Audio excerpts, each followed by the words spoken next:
Alexis Lafreniere is the clear-cut choice for first overall in this year's NHL Draft, but who will go number 2? I'm Cameron along with Sam Cosentino. And Sam, that really depends on where Ottawa gets to pick, doesn't it?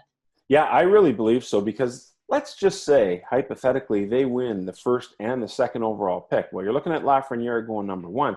And then at number 2, they can go any which direction they like. I mean, they've got a lot of depth in their organization. So the possibility exists there that they might get the top forward and the top defenseman in that spot. And that would jumble things up a little bit, because projected right now, you'd have Lafreniere at 1, you'd have Stutzle at Byfield at 2 and 3, and then the conversation opens up for the defenseman Jamie Drysdale, Jake Sanderson. So if we roll back the tape a little bit, they win number 1 and number 2. They want to address a top player at each position. They take Lafreniere at 1, and then the possibility opens up for them to jump to a defenseman there. And that would be really, really interesting stuff, because the teams picking behind them after that might scramble a little bit and might say, oh my gosh, I can't believe Stutzle's here. I can't believe Byfield is here.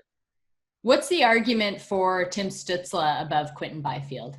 Yeah, so I think the argument starts for me is that he's such a great playmaker. He's shown the ability to play with men. He's shown the ability to produce with men. He's shown the ability that he's really light on his skates. He's agile. He's got great vision.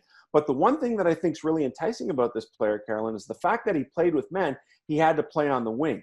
When he moved down and played closer to his peer group, let's say, for example, at the World Juniors, he was able to play center. And so that gave scouts the vision that, hey, this guy might project as a center at the National Hockey League. And there's always added value when you're able to move from the wing to play center. So if there's a team that strongly believes that he can play the center ice position at the next level, and there's nothing to say that he can't right now, then that's the argument for making him the second overall pick. It was a smaller sample size this season for Quinton Byfield, and that was just due to an injury that he suffered on his wrist just a month after the World Juniors. And he was just getting back into form before this pause due to COVID. But here's a guy as a teenager who's already 6'4", 214 pounds. It just seems like no one knows what his ceiling is or could be. Yeah, and I think there's a lot of immaturity to this player. And I don't say that meaning to degrade the player. But when I've met with Quinton Byfield, it's kind of like an aw, shucks, gosh, golly type of guy that he hasn't quite mentally matured yet. And then when you look at him, you know, he's in a golf shirt, and this guy is massive. But you have to understand, too, there's a lot of room to put more onto that frame. So that has to really excite people that are looking at Quinton Byfield. Of course, at the center ice position, you're looking at a good skater, which he is. You're looking at a strong guy. You're looking at size. All those things are very enticing.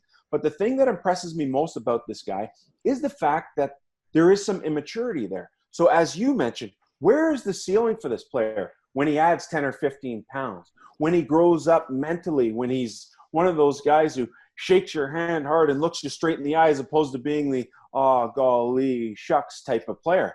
And I think that's what's exciting about this player, because there is a massive ceiling there, and we are just scratching the surface with what he's done already 2 years in the Ontario Hockey League with the Sudbury Wolves. And that's what makes these drafts exciting. And it's a GM's least favorite game to play, is from years from now, when you look back on the past drafts and see, gee, that's where that guy ended up. I guess we'll find out everything on Friday based on where the Ottawa Senators get to select. Yeah, I'm really looking forward to it. Thanks, Sam.